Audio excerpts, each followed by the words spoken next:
بسم اللہ الرحمن الرحیم۔ السلام علیکم۔ ایک مرتبہ ایک دہی بیچنے والی عورت سر پر دہی کی ٹھلیاں لے کر حضرت ابو علی شاہ قلندر رحمۃ اللہ علیہ کے پاس سے گزر رہی تھی۔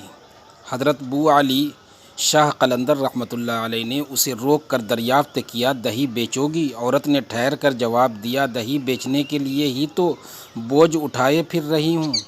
میاں جی، دہی قیمتی ہے، تم اسے خرید بھی پاؤ گے؟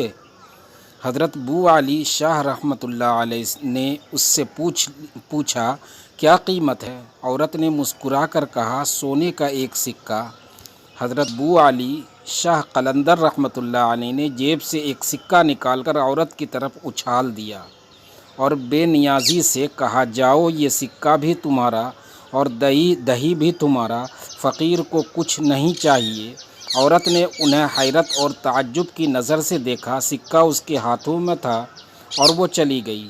جاتے ہوئے وہ عورت ان کی طرف مڑ مڑ کر دیکھ رہی تھی اور اس کے بعد وہ چلی گئی۔ وہ عورت 4 روز بعد پھرتی ہوئی جھجکتے پہنچی۔ حضرت ابو علی شاہ قلندر رحمۃ اللہ علیہ نے اسے دوبارہ ایک سکہ دے دیا اور پھر اس سے وہی کلام کیا کہ فقیر کو کسی چیز کی ضرورت نہیں۔ اس کے بعد اس عورت کا یہ معمول ہو گیا کہ وہ آتی اور سکہ لے کر واپس چلی جاتی۔ ایک دن وہ عورت گھر پہنچ کر اپنے شوہر سے اس کی تعریف کرتی جا رہی تھی۔ وہ عورت بے اولاد بھی تھی، تو ایک دن ان کی تعریف کر رہی تھی۔ اس کے شوہر نے کہا، تو اتنی میاں جی کی تعریف کرتی ہے اور سکہ بھی لے کر آتی ہے، تو ان سے ایک بیٹا بھی مانگ لے، وہ اللہ کے بہت ہی نیک بندے معلوم ہوتے ہیں، کیوں نہ تو ان سے ایک بیٹا بھی مانگ لے؟ اگر انہوں نے دعا کر دی تو یقیناً ہم جو بے اولاد ہیں صاحب اولاد ہو جائیں گے۔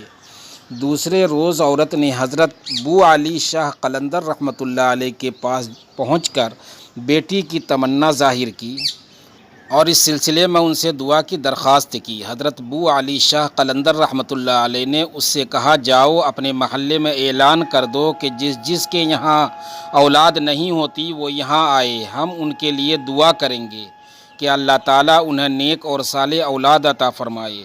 عورت واپس چلی گئی۔ اس نے گاؤں میں جا کر اعلان کروا دیا۔ تیسرے روز وہ سبھی عورتوں کو لے کر حضرت ابو علی شاہ قلندر رحمۃ اللہ علیہ کے پاس پہنچی۔ حضرت ابو علی شاہ قلندر رحمۃ اللہ علیہ نے پان کی ایک گلوری کے ٹکڑے کیے اور ایک ایک ٹکڑا تمام عورتوں کو کھلا دیا۔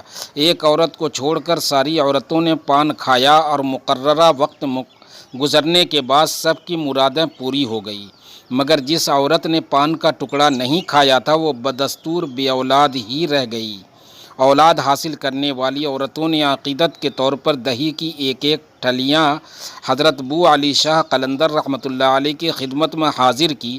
حضرت ابو علی شاہ قلندر رحمۃ اللہ علیہ نے ان کی نذرانے کو قبول کر لیا۔ ان عورتوں میں وہ عورت بھی شامل تھی جس نے پان کا ٹکڑا نہیں کھایا تھا اور جو اولاد سے محروم تھی۔ وہ بہت غمگین اور پریشان کھڑی تھی۔ حضرت ابو علی شاہ قلندر رحمۃ اللہ علیہ نے ان سے پوچھا، تم غمگین کیوں ہو؟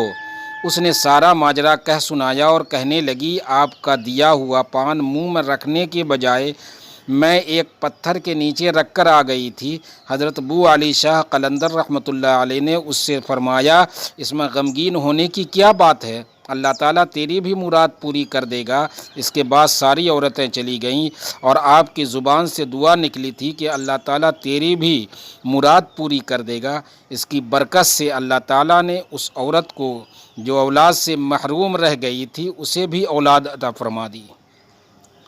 دوستوں، اگر چینل پر نئے ہیں تو چینل کو سبسکرائب کریں اور بیل آئیکن کو دبانا نہ بھولیں اور اپنے دوستوں کو شیئر بھی کریں۔ شکریہ۔